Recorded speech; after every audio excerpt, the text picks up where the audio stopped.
Welcome to HDiiTV. You're now rocking with your boy.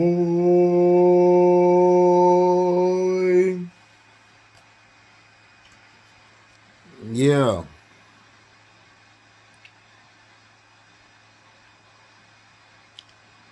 The NFL, man, has done some changes for Thursday night football, which we knew they would because they got a deal for so much money. Amazon paid so much money to have them. And you had some of the worst games last year on Thursday night football. So now what they've done is they're gonna switch it up. So they're gonna basically if you're a team doing good, basically you might have to play or project it to be good. You're gonna probably play on Thursday night football more than one time. So you could do it like at least twice or three times. And then in May, I believe it is, they're gonna try to do a flex schedule. Basically, they'll have the ability, like if you're doing trash and you're not doing well, they have the ability to switch you out for another team. Okay? And I knew this would happen. Patrick Mahomes had a Twitter post where he's like this. The little emoji sign. He disagrees with it. Which I agree with him because you could cause a lot more injuries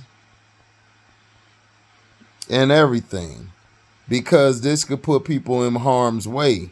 And see, I blame the NFLPA.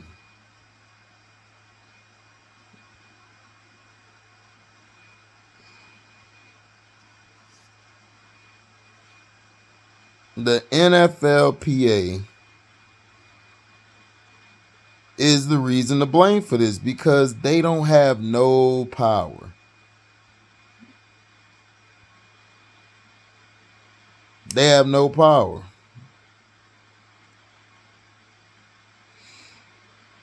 None at all. And see, this is one of the reasons. And Roger Goodell, let me see.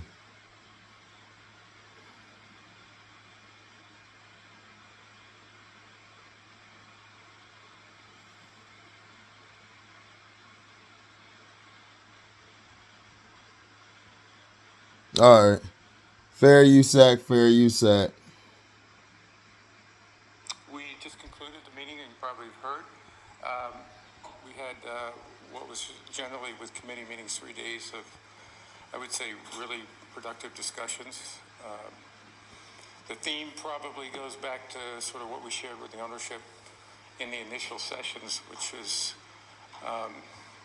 the important position that we're in now and the ability for us to continue to focus on meeting our challenges, but also taking advantage of our opportunities because of the stability we have, because of where the game is. This is a great opportunity for the NFL to step on the gas and continue to make progress and really try to take our game to another level on a global basis, as well as we've heard from a number of our partners, new partners, Skydance, YouTube, that we're here to talk about what we think are really innovative, exciting partnerships that are going to, I believe, and I think our ownership and our clubs do, I think we're going to take us to another level. So we're really excited about where we are, but lots more work to be done. So I know you got updates from a lot of people, so I'll just take your questions. Let's begin here with Judy. I can hear you. Hi, Roger. On the way out of the meeting, John Mara said he was adamantly opposed to the idea of flexing Thursday night games. He called the idea abusive and made a plea to consider the fans who go to the games. And he said, what are we thinking about? What is your feeling on flexing Thursday night games? And I know it's going to come up again in May, so where do you think it's headed? Well, we'll see. Listen, there isn't anybody in that room, anybody in any of our organizations who don't put our fans first. That's really important. obviously, providing the best matchups for our fans is part of what we do. That's part of what I think our scheduling has always focused on. And flex has been a part of that. We are very judicious with it, and we're very careful with it. And we look at all of the impacts to that. And so before those decisions are made, I think we average, in the years we've been doing it, about a flex and a half a year. It can vary any particular year. So it's a very important thing for us to balance with the, what I would call season ticket holders and the in-stadium audience. But we have millions of fans who also watch on television. And so reaching them is a balance that you always strike, and making sure we do it right. Roger, what was the extent of discussions at this meeting on Daniel Snyder's situation and the commander's sale? And what do you expect the next steps to be, both on the sale and the Mary Jo White report? Well, both are ongoing. We did briefly report on both of those. They're both ongoing processes. The Washington Commanders are obviously the ones conducting the process on the sale. When there's a transaction, they will notify us, and we will proceed on that one. Mary Jo White, we gave a brief update that she's in the middle of her process, and when she concludes that, we will also brief the ownership as well as make the findings public. Yeah, Roger, your players have been... I don't know where you are. Right here. Your players have been pretty consistently critical of Thursday Night Football and, outspoken in the way they feel after some of those games. And the Super Bowl MVP, Patrick Mahomes, reacted negatively to the idea of having to play 2 Thursday night games in one season. And now you're talking about flexing games in and everything else. How would you respond to players who are concerned that maybe you're putting a broadcast partner on Amazon over their own interests in making some of these changes to Thursday Night Football? I don't think we are putting Amazon over players' interests. We've always been looking at the data with respect to injuries and the impact on players. That drove our decisions throughout the first 12 or so years of Thursday Night Football and how it's evolved. And I think we have data that's very clear. It doesn't show higher injury rate, but we recognize shorter weeks. We went through this in COVID too. We had to have a lot of flexibility in those areas. So those are obviously different circumstances, but we work very closely on that. I hear from a lot of players directly too. They love the 10 days afterwards. In fact, they call it a mini buy. And so there's some benefits on that side. So you have different views. You want to consider all of them, but players have different views, coaches have different views, and we have to try to balance all of that. Sal, back center. Hi, Roger. Sal Capaccio, WGR in Buffalo. Hey. Last year, the Bills and the Chiefs almost played an AFC Championship game at a neutral site because of the inequity in games played. Out of that came some talk that maybe the league would eventually want to do that, have the conference championship games played at a neutral site. Is that something the league is looking at going forward? We have not looked at that. I've not heard that as a proposal either internally or from our clubs. Thank you. Hey Roger, the NFLPA released 32-team report cards a few weeks ago where they surveyed 1,300 players across the league about the working conditions at their clubs. What was your reaction to those report cards, and what takeaways did you learn from going through those? I didn't go through those. I talked to Dee about it. He told me the day it came out, I think. So I haven't seen it in detail. I've seen some summaries of that. But, in the collective bargaining process, we agreed to consider different scientific approaches to getting the players' input on different things that we want to approach.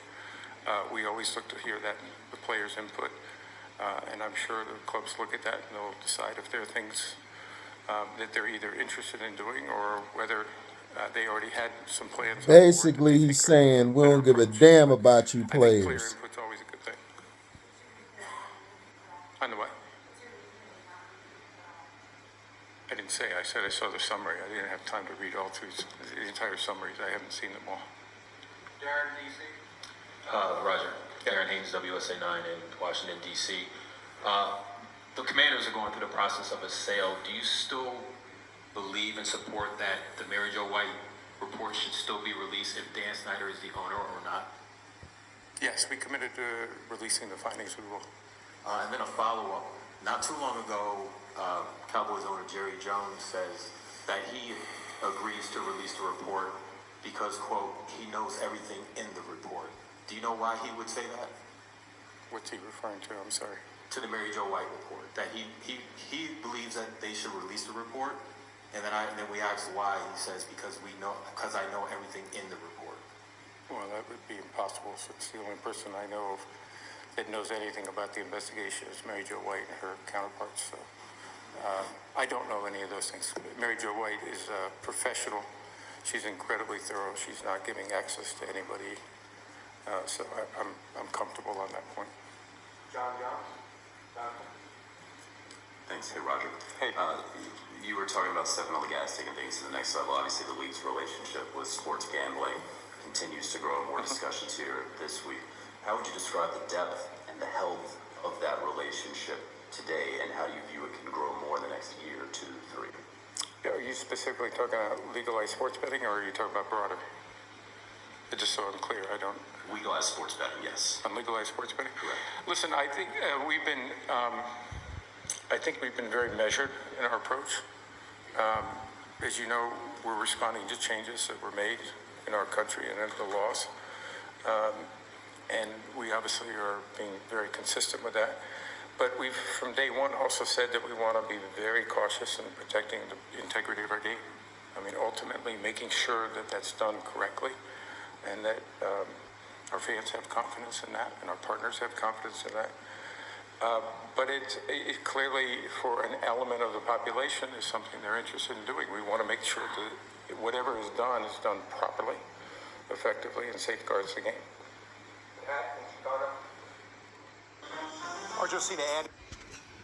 So basically, he's saying, look, this is what it's going to be. We're making money. We have people who are, who are sponsors. Not only sponsors, you have people who have the wallet, who's paying the money, like youtubetv just paid a deal, to get the NFL ticket. Amazon, they paid a boatload of money. So now the players, this is why I keep telling the players, you guys are dumb. See, if you guys would press the NFLPA to actually have some balls and to fight back and push against this stuff, y'all would be fine. But you got too many do-boys. Like Patrick Mahomes, like he said what he said, but he's a do-boy. He gonna do whatever the company says do. Josh Allen, company man. All these guys are company men. Look at what they're doing to Lamar Jackson. They're gonna make an example out of him to let him know, look, we don't need you in the league. You can stay out as long as you want. We'll just get another one of you. You just heard the Baltimore Ravens have interviewed Anthony Richardson again. So they might jump up and get Anthony Richardson. Or they might if Anthony Richardson drops, they might get Anthony Richardson and say, yeah, we got another one of you. So now what? That's how it is. And that's why I told you, systematic racism in all sports in the world, period. And people got to start waking up and looking at the real picture instead of going off and cussing out, lower level whites. You need to go after the higher level. If you get rid of the top people in position, fight against that, then it'll be changes. But see, the fans are so brainwashed. The fans are brainwashed. They go along with the organization more than the player. And I'm like, you idiot. The player is what bring money to the organization. If you have no football players, what's going to sell? And everybody's like, oh, they got too much money. The players got the power. They just don't realize it.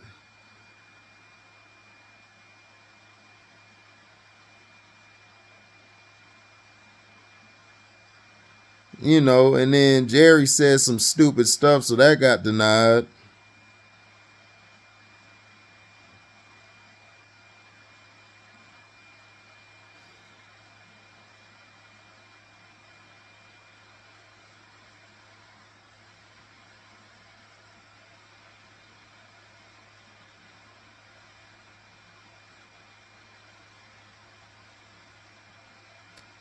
See, it's because of this. It's because of that. The logo.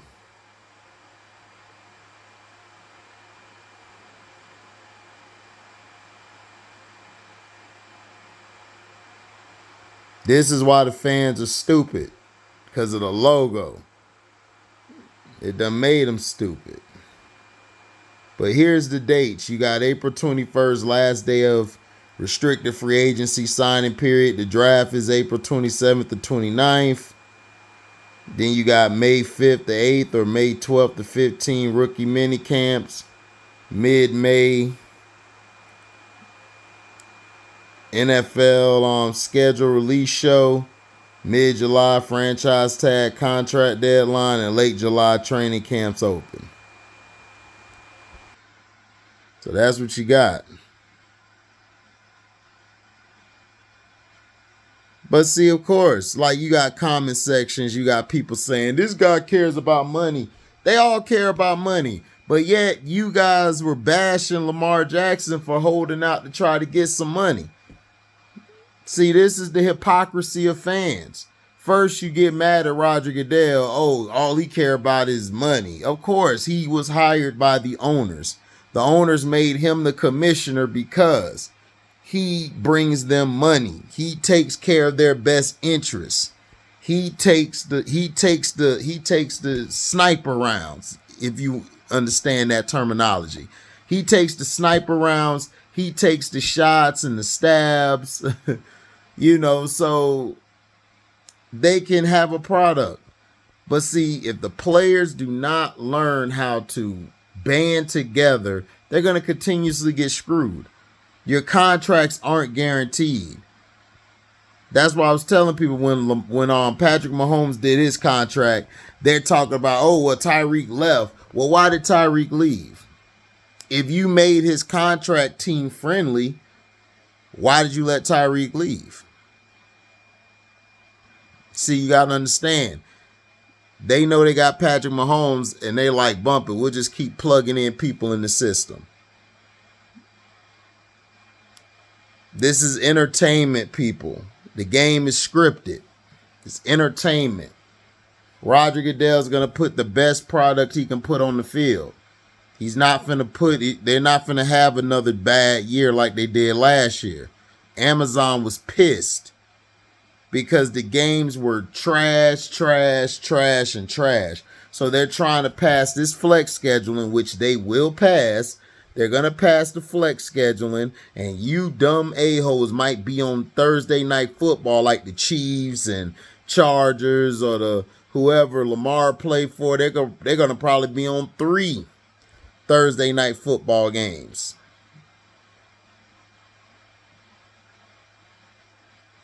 Some teams might not play on 0 because they're bad or they're not getting enough marketing.